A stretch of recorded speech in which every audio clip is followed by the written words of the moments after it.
Right, Dan, last time I spoke to you, just signed for Cheltenham. Yeah. You've been here a couple of months now and settled in. How are you finding it? It's brilliant, to be fair. It's brilliant. It's been a new learning curve for me in terms of moving away from home and becoming my own independence, really, and also getting to grips with a new football club and new regime as well. So it's been brilliant. Can't ask for anything more. You've got a new goalkeeper coach, Steve Burke. Obviously, you've got Scott Brown you're working with and the young lad Louis Barnfather. What's it been like working with that new group?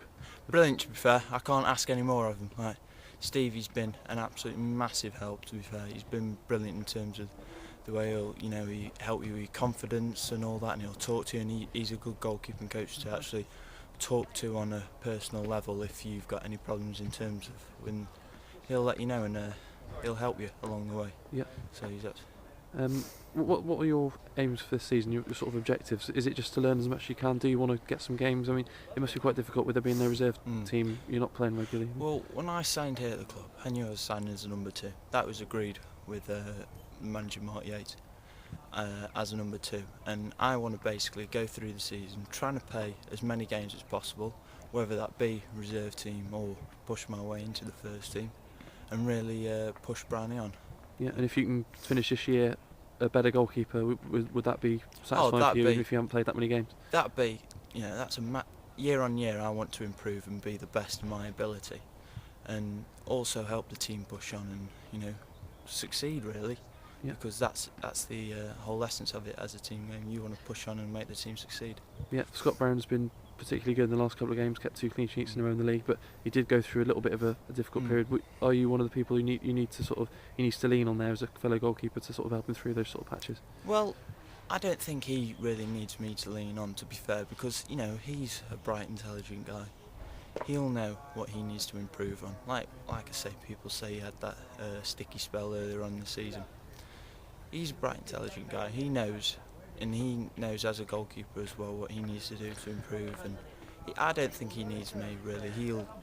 He's bright enough himself to sort himself out. Yeah. When you went to Aldershot and second half under a bit of the cosh, and you saw him pulling off those saves, were you pleased for him because he did, after what happened at Oxford? Yeah. I mean, I was one of the first on the bench to stand up and applaud. I'm there. We're both as well as up for the competition of number 1 jersey. We're both friends, and we'll help and support each other. So he's doing well in the game, and fair play to the lad. He's doing absolutely brilliantly. Yeah. Do you feel like you're pushing him? You keep him on his toes. You're pushing him. You're breathing down his neck, ready for a place, albeit friendly rivalry.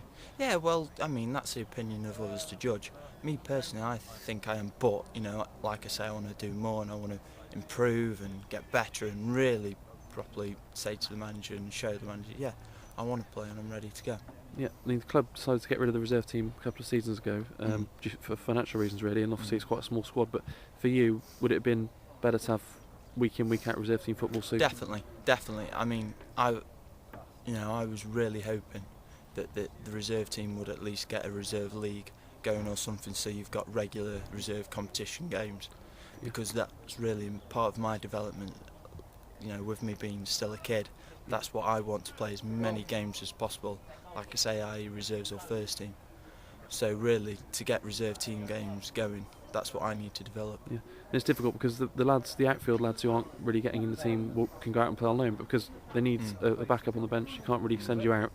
No, but what can you do to make the best of it? You just have to wait for your chance, and if a couple of reserve games come up to get these players fit, like Martin Riley and Frankie Artis, do your best in those. Is that what you can do, really? Yeah, exactly. That's all.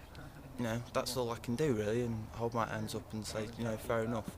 But like I say to the manager, I want more games, more and more games. I know I can't go out on loan, and that's fair enough. But like I say, I want more and more reserve games to improve and get better, and eventually help the team succeed and push on if I can, really.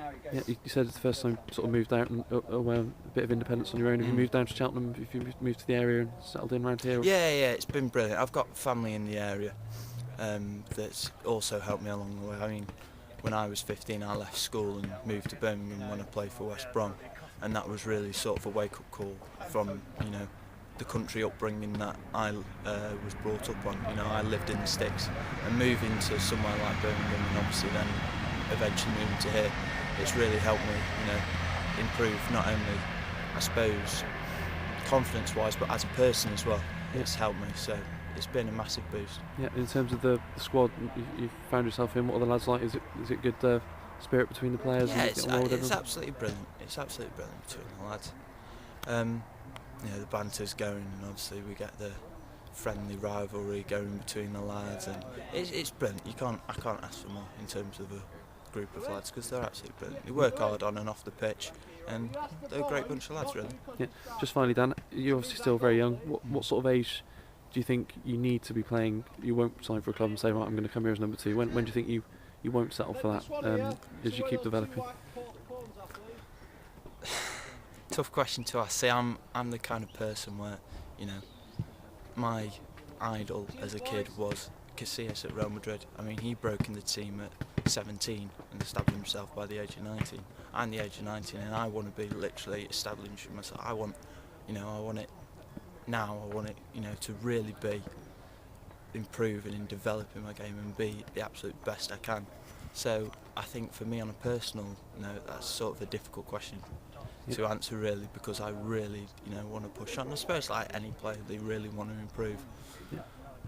I suppose they generally say when you're in your mid-20s, even getting into your late 20s as a goalkeeper, that's when you really become and start to establish yourself as, a number 1 goalkeeper, really. But like I say, I want, on a personal level, to be, as a footballer and a goalkeeper, to really establish myself as early as possible.